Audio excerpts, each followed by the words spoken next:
आज हम दीवाने गालिब की गज़ल नंबर 144 और 145 पढ़ने की कोशिश करेंगे। पहली गज़ल में एक ही शेर है जो दीवान में पब्लिश किया गया है और दूसरी गज़ल में 4 शेर हैं जो दीवान में शामिल किए गए हैं। वैसे 2-4 और शेर भी बताए जाते हैं। तो आइए पहले शेरों को पढ़ते हैं। दूसरी गज़ल के अंदर 2 शेर बड़े खूबसूरत हैं और 2 शेर बहुत कॉम्प्लेक्स हैं जिनको समझना काफ़ी मुश्किल है, लेकिन कोशिश करके देखते हैं। तो पहले शेरों को पढ़ते हैं, फिर इनको समझने की कोशिश करेंगे। तो पहली गज़ल का एक शेर ये है कि पीनस में गुज़रते हैं जो कूचे से वो मेरे। पीनस में गुज़रते हैं जो कूचे से वो मेरे, कंधा भी कहारों को बदलने नहीं देते। और गज़ल नंबर 145 के 4 शेर ये हैं। मेरी हस्ती फ़ज़ाए हैरत आबाद तमन्ना है। मेरी हस्ती फ़ज़ाए हैरत आबाद तमन्ना है। जिसे कहते हैं नाला वो उसी आलम का अनका है। खिज़ां क्या फ़स्ल गुल कहते हैं किसको कोई मौसम हो। खिज़ां क्या फ़स्ल गुल कहते हैं किसको कोई मौसम हो। वही हम हैं कफ़स है और मातम बालों पर का है। वफ़ाए दिल बरां है इत्तफ़ाक़ी वरना है हमदम। वफ़ाए दिल बरां है इत्तफ़ाक़ी वरना है हमदम। असर फ़रियाद दिलहाए हज़ीं का किसने देखा है। न लाई शोखिए अंदेशा ताब रंज नोमीदी। न लाई शोखिए अंदेशा ताब रंज नोमीदी। कफ़े अफ़सोस मिलना अहदे तजदीद तमन्ना है। तो ये तो थे शेर। पहला शेर देखते हैं कि पीनस में गुज़रते हैं जो कूचे से वो मेरे, कंधा भी कहारों को बदलने नहीं देते। पीनस का मतलब है पालकी। कहार उन लोगों को कहते हैं जो कंधे पे पालकी उठा के चलते हैं। अगर उनका एक कंधा थक जाए तो फिर वो पालकी को दूसरे कंधे पे शिफ्ट कर देते हैं, जिसमें थोड़ा वक्त लगता है। तो महबूब मिर्ज़ा गालिब साहब की गली में से गुज़र रहा है या महबूबा गुज़र रही है एक पालकी में बैठ के, लेकिन वो उसको बड़ी जल्दी है। वो इतनी जल्दी से मिर्ज़ा गालिब साहब की गली से, आशिक की गली से निकल जाना चाहती है, गुज़र जाना चाहती है कि वो कहारों को कंधा भी बदलने का मौका नहीं देती, वक्त नहीं देती है। तो देखें इसके अंदर कई रंग हैं। एक तो कल्चरल रंग है। मिर्ज़ा गालिब साहब का ज़माना वो ज़माना था जब बड़े घर की औरतें या जो लोग अफोर्ड कर सकते थे वो पालकी में बैठ के सफ़र किया करते थे या शहर में घुमा फिरा करते थे। उससे पर्दा भी आप कर सकते थे। और ये शायद उस ज़माने की शोफ़र ड्रिवन कैरेज, शोफ़र ड्रिवन कार समझी जाती होगी। आजकल तो पालकी कम ही देखने को मिलती है, शादी ब्याह में देखने को मिलती है। तो ये एक कल्चरल हिस्टोरिक रंग भी इसके अंदर है।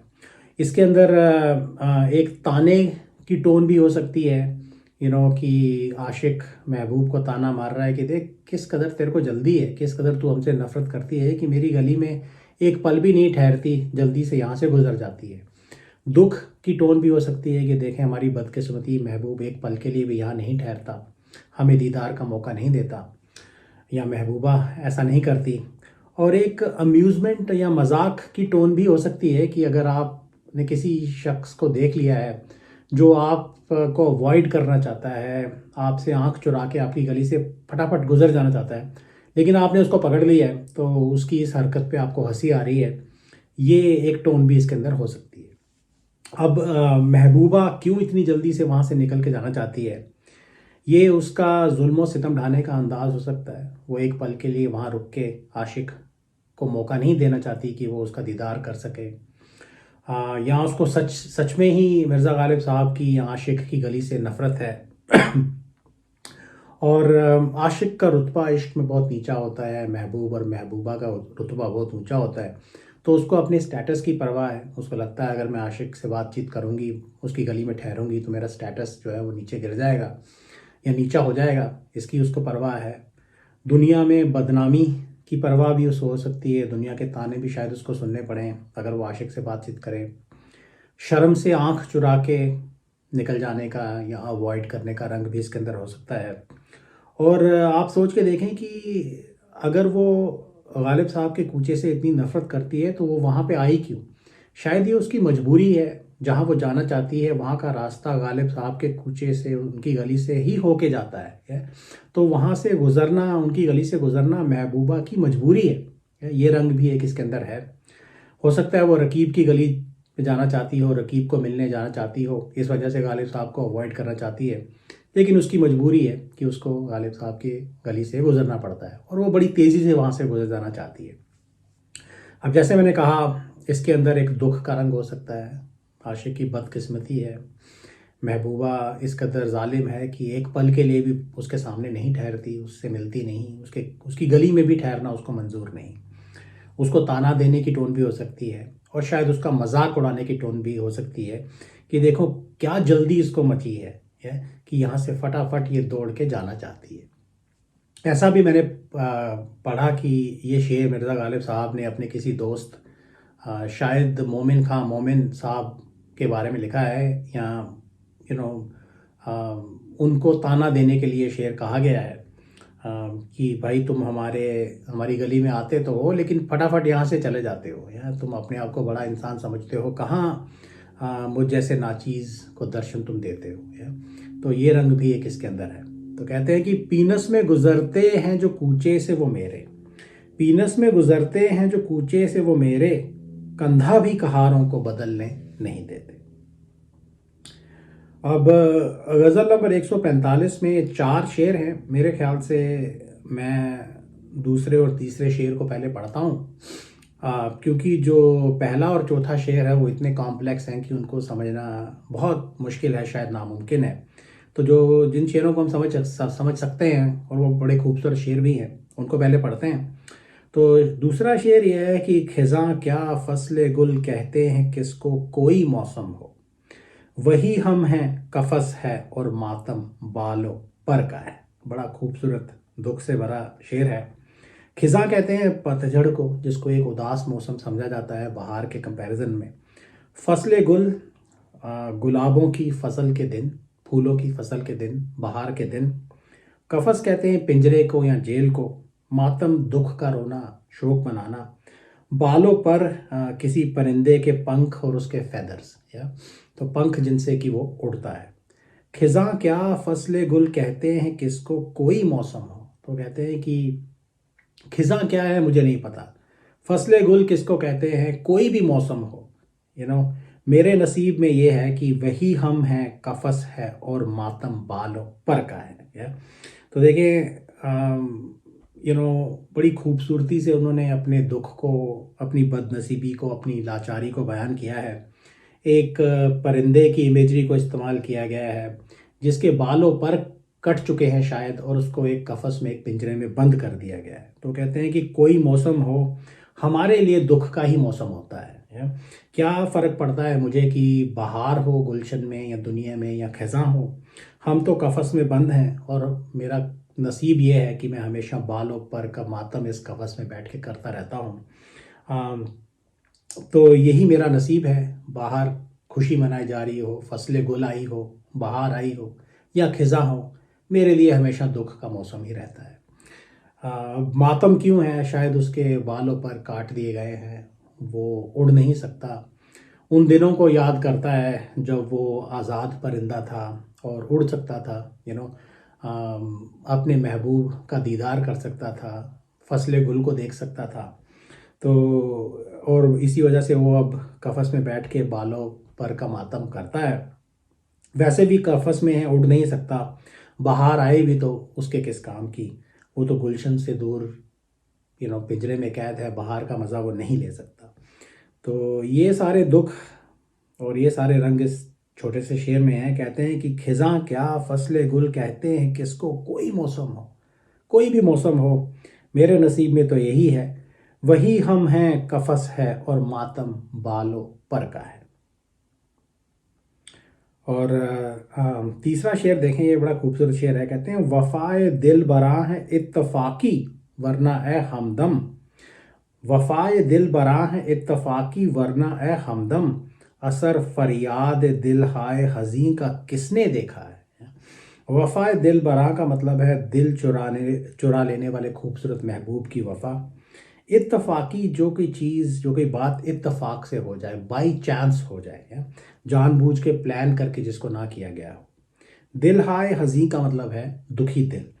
तो इसकी टोन से ऐसा लगता है कि मिर्ज़ा गालिब साहब किसी हमदम से, किसी दोस्त से बात कर रहे हैं और उस दोस्त ने गालिब साहब के महबूब को वफ़ा करते हुए देख लिया है।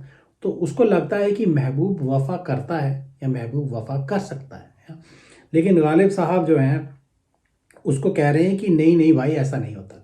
वफ़ाए दिल बरा है इत्तफाकी, ये जो तूने महबूब की वफ़ा देखी है ये इत्तफाकी है, या ये इत्तफाक से हुई है। वरना ए हमदम असर फरियाद दिल हाय दिल असद असर फरियाद दिल हाय हज़ीं का किसने देखा है। वरना आशिकों के दुखी दिल की फरियाद का महबूब के ऊपर असर किसने देखा है, किसी ने नहीं देखा है। तो देखें क्या खूबसूरत शेर है। तो वो अपने दोस्त को कहने की कोशिश कर रहे हैं कि जो हमारा महबूब है वो बेवफा है और लापरवाह भी है। वो अपनी लापरवाही में कभी कभी वफा भी कर बैठता है, लेकिन वो वफा एक इत्तेफाक की बात है, या वो जानबूझ के उसके नेचर में नहीं है, उसकी फितरत में नहीं है कि वो आशिकों के ऊपर मेहरबान हो और आशिकों के साथ वफा करे। तो ये जो तूने कभी कभी वफा होती हुई देखी है ये इत्तेफाक से होती है। वरना हमारे दुखी दिल की फरियाद का उस जालिम महबूब के ऊपर कोई असर नहीं होता। तो जो जो तुम एक वहम अपने दिल में पाले बैठे हो मेरे दोस्त, वो वहम अपने दिल से निकाल दो। महबूब जालिम है, महबूब बेवफा है।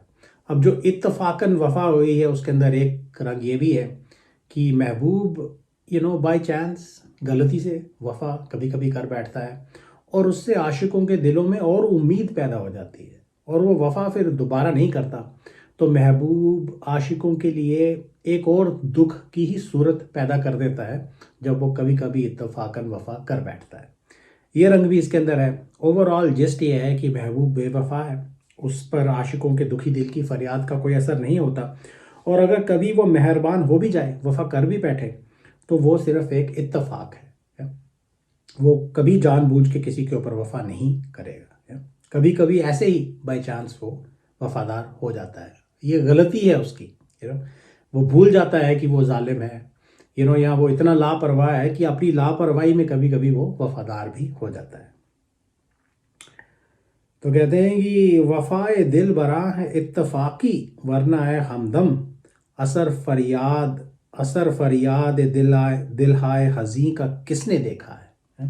तो don't take it for granted, या तो ये बार बार ये वफा होगी या बार बार महबूब वफादार होगा, इसकी कोई गारंटी नहीं है, ऐसा नहीं होता। वफाए दिल बरा है इत्तफाकी, वरना है हमदम असर फरियाद दिल हाय हज़ी का किसने देखा है। अच्छा, अब पहले शेर पे आते हैं जो कि बड़ा ही कॉम्प्लेक्स और एब्स्ट्रैक्ट शेर है। तो गालिब साहब कह रहे हैं कि मेरी हस्ती फ़ज़ाए हैरत आबाद तमन्ना है, जिसे कहते हैं नाला वो उसी आलम का अनका है। हस्ती कहते हैं वजूद को, आपकी ज़िंदगी को, इस दुनिया को भी कह सकते हैं। फ़ज़ा कहते हैं किसी चीज़ के फैलाव को या खुली जगह को कह सकते हैं, या तो इस दुनिया के फैलाव को फ़ज़ा कह सकते हैं। आलम भी दुनिया को, कायनात को कहा जाता है। अनका, ये गालिब साहब की शायरी में हम दूसरी जगह भी देख चुके हैं, एक मिस्टिकल, मिथिकल, जादुई परिंदा है, या जो किसी की पकड़ में नहीं आता, या फिर वो आपको लगता है कि वो है लेकिन वो वहाँ पे होता नहीं है, तो किसी की पकड़ में नहीं आता, वो इस तरह का वो जादुई मिथिकल बर्ड है। तो कहते हैं मेरी हस्ती फ़ज़ाए हैरत आबाद तमन्ना है। तो पहली लाइन में वो कह रहे हैं कि मेरी हस्ती, मेरा एग्जिस्टेंस, जिस कायनात में मैं एग्जिस्ट करता हूँ, वो हैरत की फ़ज़ा है। तो अब इसके अंदर क्या रंग हो सकता है। शायद वो कह रहे हैं कि मेरी हस्ती में हर तरफ हैरत ही हैरत फैली हुई है, ये हैरत का फैलाव है या हैरत की फ़ज़ा है। शायद रंग इसके अंदर ये है कि वो कह रहे हैं कि मेरी हस्ती, इस कायनात की हर एक चीज़ मुझे हैरान करती है। अब आप सोच के देखें, किसी चीज़ को हैरानी से देखने का मतलब ये है कि you are not taking it for granted, वो आपके लिए रोज़मर्रा की चीज़ नहीं है। और गालिब साहब और शायर अक्सर ऐसा करते हैं कि वो रोज़मर्रा की चीज़ों को देखते हैं और उनको एक नए अंदाज से देखते हैं, नए अंदाज से इंटरप्रेट करते हैं, नए नए रंग उनको उन चीज़ों के अंदर नज़र आते हैं। शायद वही बात गालिब साहब कहने की कोशिश कर रहे हैं कि मेरी हस्ती हैरत की फ़ज़ा है। मैं हर एक चीज़ को देख देख के हैरान होता हूँ। इतनी खूबसूरती यहाँ पे है, इतना तिलिस्म, इतनी कुदरत की जादूगरी यहाँ पे है कि मैं हमेशा हैरान रहता हूँ चीज़ों को देख देख के, खूबसूरत महबूबों को देख देख के हैरत से हमेशा हक्का बक्का रहता हूँ। और क्या है यहाँ पे, मेरी हस्ती फ़ज़ाए हैरत आबाद तमन्ना है, और ये फ़ज़ा तमन्ना से आबाद है। तो यहाँ पे हैरत भी है और तमन्ना भी है। तमन्ना किस चीज़ की हो सकती है? शायद इस दुनिया को समझने की, हस्ती को समझने की तमन्ना हो सकती है। जो खूबसूरत महबूब उन्होंने देखे हैं या जो खूबसूरत चीज़ें उन्होंने देखी हैं जिससे वो हैरान रहते हैं, उनको पाने की तमन्ना हो सकती है। जिस खुदा ने, जिस खुदाई ने इस खूबसूरत कायनात को क्रिएट किया है जिससे वो हमेशा हैरान रहते हैं, उस खुदा को देखने की तमन्ना उनके दिल के अंदर हो सकती है। तो कहते हैं कि मैं हैरान भी बहुत हूँ, मेरा एग्जिस्टेंस, मेरी हस्ती ऐसी है कि हैरत भी बहुत है और यहाँ पे तमन्ना भी बहुत है। तो ये कायनात, ये ज़िंदगी उनको हैरान भी करती है, चमत्कार भी अपने दिखाती है और उनके दिल के अंदर तमन्ना भी पैदा करती है। ये पहली लाइन है। दूसरी लाइन में वो कहते हैं जिसे कहते हैं नाला वो उसी आलम का अनका है। अब देखें, ये लाइन बहुत मुश्किल है। नाले को, जिस नाले का मतलब है लेमेंटेशन, किसी का रोना, उसको उन्होंने अनका से कंपेयर किया है। अब इसका क्या मतलब हो सकता है? दो तीन रंग एक हो सकते हैं। एक तो ये कि आपको लगता है कि मैं दुख का नाला कर रहा हूँ लेकिन ऐसा नहीं है। जैसा कि अनका किसी की पकड़ में नहीं आता, आपको लगता है वहाँ पे है लेकिन वहाँ पे नहीं होता। उसी तरह से शायद वो कहने की कोशिश कर रहे हैं कि आपको लगता है कि मैं दुखी हूँ, मैं दुख का नाला कर रहा हूँ लेकिन ऐसा नहीं है। मैं इस दुनिया की खूबसूरती से इतना हैरान हूँ कि ये एक हैरत की सदा मेरे दिल से निकल रही है। तो ये दुख का नाला नहीं है, ये हैरत की सदा है। ये खुशी के आंसू हैं। मैं इतना ज़्यादा हैरान हो गया हूँ इस दुनिया को देख के कि स्पॉन्टेनियसली मेरे दिल से एक सदा निकल रही है। आपको लग रहा है मैं दुखी हूँ लेकिन ऐसा नहीं है, ये खुशी के आंसू हैं। तो I feel blessed that I am experiencing the beauty of this world, right. तो जैसे अगर किसी बड़ी खूबसूरत चीज़ को देख के भी लोगों की आंखों में कई बार आंसू आ जाते हैं, आप इमोशनल हो जाते हैं, तो शायद कहने ये जो नाला लगता है लोगों को ये दुख का नाला है, लेकिन ये खुशी की या हैरत की सदा मेरे दिल से निकल रही है। और रंग, आप थोड़ी इमेजिनेशन को अगर हम स्ट्रेच करते जाएं तो ये हो सकता है कि मेरे दिल से नाला निकलता है लेकिन किसी को सुनाई नहीं देता। जैसे अनका लोगों को लगता है कि है लेकिन किसी की पकड़ में नहीं आता।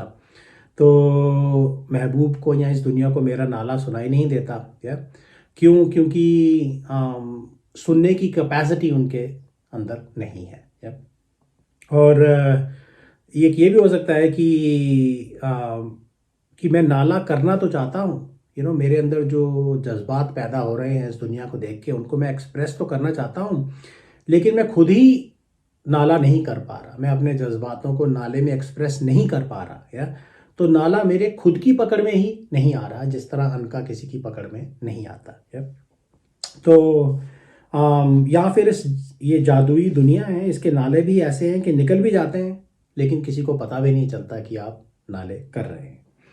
तो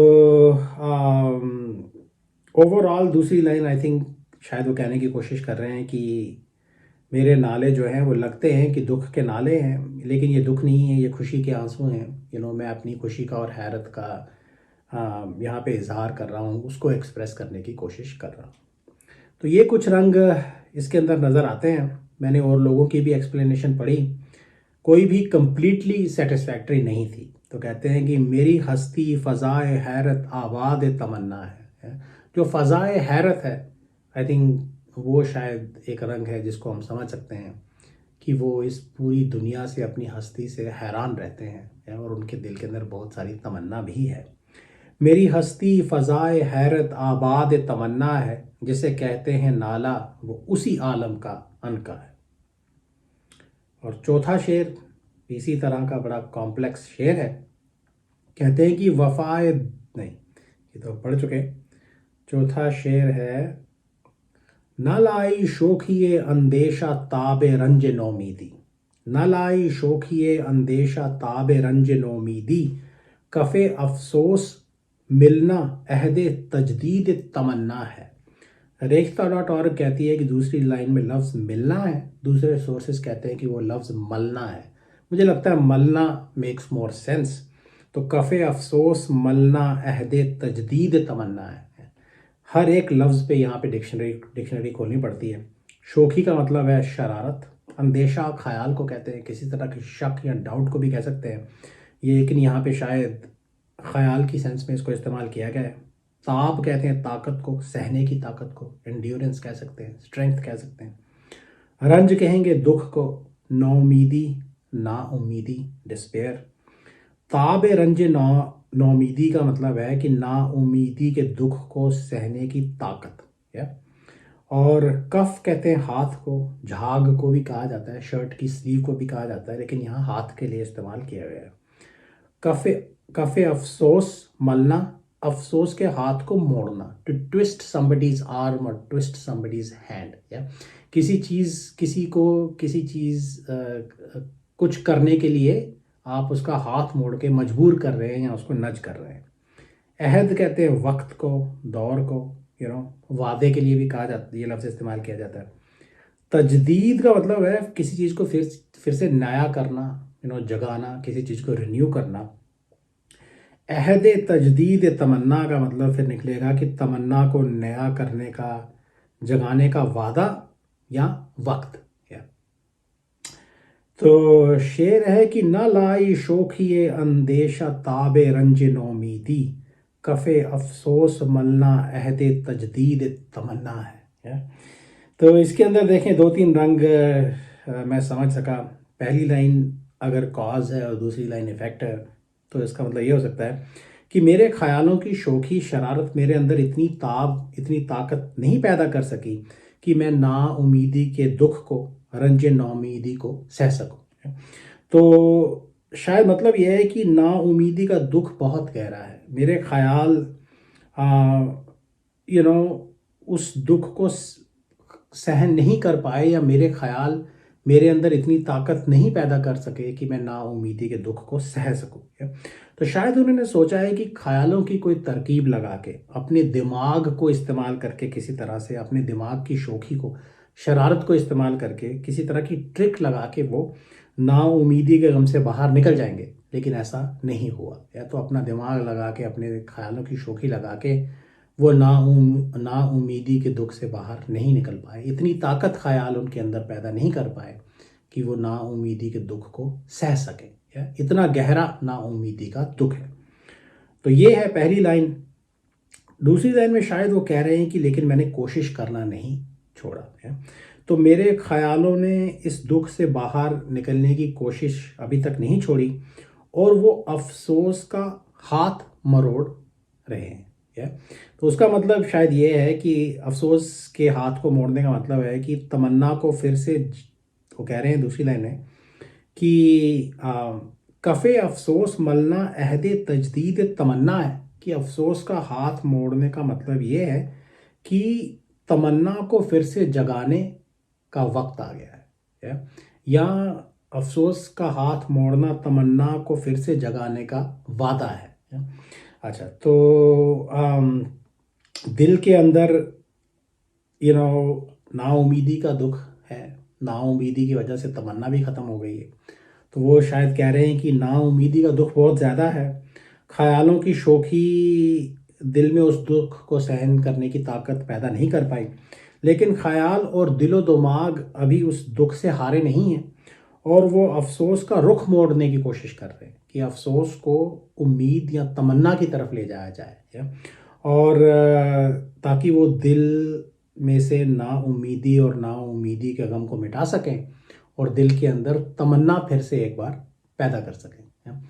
तो ये रंग हैं जो मुझे इसके अंदर नज़र आते हैं। ये जो दोनों शेर, जैसा मैंने कहा, बहुत एब्स्ट्रैक्ट, बहुत कॉम्प्लेक्स हैं, इनको पूरी तरह से समझना शायद नामुमकिन है। मेरे ख्याल से शायद यही पॉइंट है मिर्ज़ा गालिब साहब का, कि वो इस तरह का एब्स्ट्रैक्ट आर्ट एक पिक्चर पेंट करके आपके सामने रख देते हैं, उसके अंदर से आप क्या रंग समझते हैं, ये किस तरह से आप उसको इंटरप्रेट करते हैं, ये आपके अपने ऊपर है। और वो आपको मजबूर करना चाहते हैं, वो चाहते हैं कि आप दिमाग अपना इसके ऊपर लगाएं हैं। तो ये रंग मुझे समझ में आए। I hope it made some sense. अगर आपको कुछ और रंग इसके अंदर नज़र आए या ज़्यादा समझ में आए तो प्लीज़ कमेंट करके बताएं, ताकि हम सब उसका फ़ायदा उठा सकें। तो ये थी आज की 2 गज़लें। I hope you enjoyed it. Thank you.